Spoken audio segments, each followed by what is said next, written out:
Hello everyone, কেমন আছো সবাই? আশা করি সবাই খুব ভালো আছো, সুস্থ আছো। আমরাও খুব ভালো আছি। Welcome to my another new blog. তো ফাইনালি রুদ্রাংশ 1 বছরের হতে চলেছে। তো দেখতে দেখতে সময় কেটে গেছে, ও দেখতে দেখতে বড় হয়ে গেল, 1 বছরের হয়ে গেল। তো তার জন্য আমরা বাড়িতেই একটা ছোট্ট করে জন্মদিন করব নিজেরা মিলেই। তো তার জন্য আমি এখানে রান্না করছি। তো আমি আগের দিন এগুলো করছি। এখানে আমি তিল বেটেছি, ওই যে আমি ইন্ডিয়া থেকে এনেছিলাম না কালো তিল, তো সেটাই বেটেছি। তো তার সাথে বাটার সময় একটু নুন আর লঙ্কা দিয়ে ওটাকে বেটে নিয়েছি। আর তারপর এটাতে আরেকটু নুন দিয়ে এটাকে ভালো করে আমি বাটিতে মিশিয়ে নিচ্ছি। নিয়ে তারপর আমি এটাকে বড়া করে নেব। তো তিলটা কিন্তু ভাজার সময় ভীষণ কম জল দিতে হবে। আর ভাজার সময় ভীষণ কম তেল, মানে একদম জাস্ট ওই ব্রাশে করে তেল লাগালে যে যতটুকু হয় ততটুকু তেল দিতে হবে। আর না হলে কিন্তু ওটা একদম ভেঙে ভেঙে যায়। তো যাই হোক, ওটা বানিয়ে নিয়েছি। তো এরপর আমি বানাবো চাটনি। তো এইখানে আমি নিয়েছি তেঁতুল, আর এখানে আছে কাজু বাদাম, এটাই আছে গুড়টা আমি গ্রেট করে রেখেছি। আর এখানে আছে টমেটো, খেজুর, শুকনো লঙ্কা, আলু আর বেগুন, আর নিয়েছি সর্ষে। আর এখানে আমি কালকে বানাবো হচ্ছে পনিরের একটা তরকারি। তো সেই জন্য আমি এখানে দুধ কাটিয়ে ছানা করে নিচ্ছি। আর আমি তো একা, মানে রুদ্রাংশ এখন সবসময় কোলে থাকে। আমি থাকলেই ও আমার সবসময় কাছে থাকার চেষ্টা করে। তো যার জন্য আমাকে রান্নাবান্না ওকে কোলে নিয়ে করতে হয়। তো সেই জন্য কালকে একবারে এত কিছু পারবো না।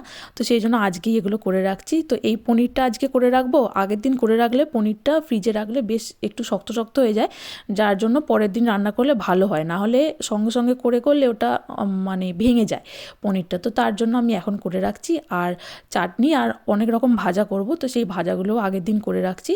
আর ভাজা চাটনি খারাপ হয় না। আর যেহেতু এটা শীতের দেশ, তো এটা আমার একটা প্লাস পয়েন্ট যে আমি এখানে আগের দিন এই রান্নাগুলো করে রাখতে পারি।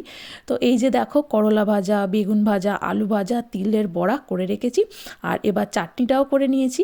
তো এই যে বেগুন আর আলু দিয়ে আমার মা খুব সুন্দর চাটনি করতো, তো সেটাই আমিও করেছি ওর জন্য। আর একটু দিয়েছি কাজু কিশমিশ, যাতে খুব ভালো লাগে খেতে। ইন্ডিয়া থেকে যে সোফার কভারটা আমরা কিনে এনেছিলাম, অর্ডার দিয়ে বানিয়েছিলাম, সেটা একদম সাইজে ঠিকঠাক হয়নি, বেশ ছোটো হয়েছে। তো আমি ওটা সাইডে সাইডে কেটে ম্যানেজ করার চেষ্টা করছিলাম, কিন্তু সেটা আমার পক্ষে সম্ভব হয়নি। তো যার জন্য আমি সেন থেকে অনলাইনে এই কভারটা কিনেছি। এটা হচ্ছে সোফা ব্ল্যাঙ্কেট। তো এইটা হচ্ছে খোলা, এটা কোনো সেলাই করা নয়। তো এটা 2 পিসি আমি কিনেছি। এটা দেখতেও খুব সুন্দর আর ভীষণ মজবুত। আর এইটা আর একটা প্লাস পয়েন্ট হচ্ছে এটা গায়ে দিয়ে শোয়াও যাবে।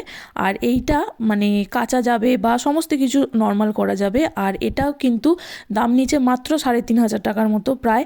আর ইন্ডিয়া থেকে যেটা এনেছি সেটা একদম এর মতো নয়, এর থেকে ভীষণ মানে কমা টাইপের, মানে ভীষণ পাতলা, তারপর সাইজেও হয়নি, অথচ সেটার দাম নিচ্ছে 4,000 টাকা। সেই জন্যই আমি রান্টুকে বলছি যে এতদিন আমরা খালি এতে বসেছিলাম, নোংরা হচ্ছে সোফাটা, আর ইন্ডিয়া থেকে ফালতু কিনলাম, তার থেকে আমার প্রথমে এখান থেকে কিনে নিলেই ভালো হতো। সকাল সকাল ঘুম থেকে উঠতে না উঠতেই চলে এসছে রান্টুর সাইকেল। তো এটা ওকে অফিস থেকে দিয়েছে। আর এইখানে সাইকেলের সাথে হেলমেট মাস্ট।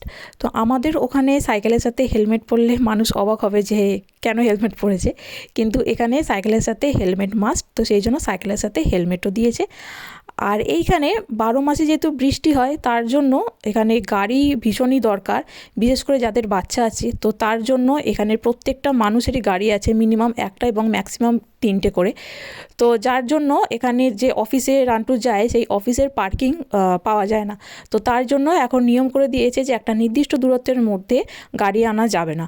তো আমাদের যেহেতু অফিস ভীষণ কাছে বাড়ির থেকে, সেই জন্য হেঁটেই যায়, অসুবিধা হয় না। কিন্তু যাদের বাড়ি বেশ অনেকটা দূরে কিন্তু গাড়িও আনতে পারবে না, তাদের জন্যই সাইকেলটা ভীষণ উপকারী। আর এখন যেহেতু গরমকাল আসছে, তো তার জন্য ও আরও সাইকেলটা নিল, যাতে গরমকালে সাইকেলে করে এদিক ওদিক যেতে পারে। আর এখানে সাইকেলে কিন্তু শুধুমাত্র যে ড্রাইভার সাইকেলে সেই বসতে পারবে।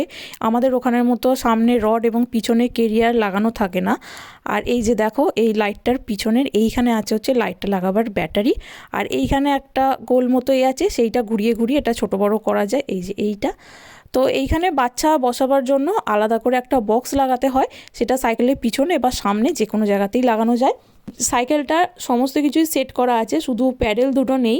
আর এই যে হ্যান্ডেলটা এটা আছে বেঁকানো, তো এইটার জন্য যে স্ক্রু দিয়ে এগুলো টাইট করতে হবে, তো সেই সমস্ত ইনস্ট্রুমেন্ট দেওয়া আছে, তো সেইগুলো দিয়েই এখন রান্টু এগুলোকে সেট করবে।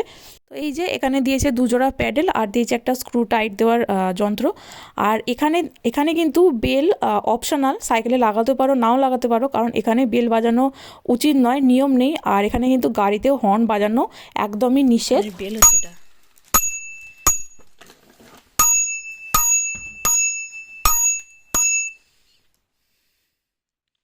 বেলটা বাজিয়ে তোমাদের শোনালাম কীরকম আওয়াজ। তো এই যে আর দিয়েছে হচ্ছে এই যে বললাম স্ক্রু টাইট দেওয়ার জন্য কয়েকটা মেশিন দিয়েছে, তো এইটা দিয়ে স্ক্রুগুলো টাইট দিতে হবে। আর এইখানে দিয়েছে হচ্ছে একটা ম্যানুয়াল বই। তো এইখানে সাইকেল চালাবার কিন্তু এখানে অনেক রকম নিয়ম আছে। সাইকেলের জন্য আলাদা রাস্তা হয়, যেমন এখানে মানুষের চলার জন্য ফুটপাত আছে আলাদা করে, গাড়ি চলার জন্য আলাদা রাস্তা এবং বাস চলার জন্য আলাদা লেন আছে। তোমাদের সেগুলো আগে দেখিয়েছি আমি।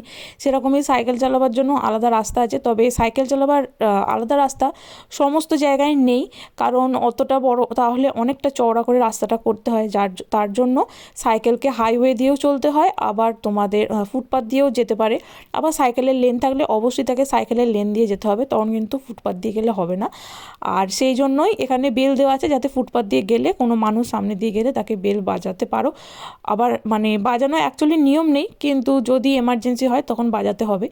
আর এই যে এই বই দেখে এখন সমস্ত রুলস জানতে হবে আমাদের সাইকেল চালাবার, এবং এখানে কোথায় কোন স্ক্রুটা দিয়ে কী টাইট দিতে হবে সেটাও দেখতে হবে।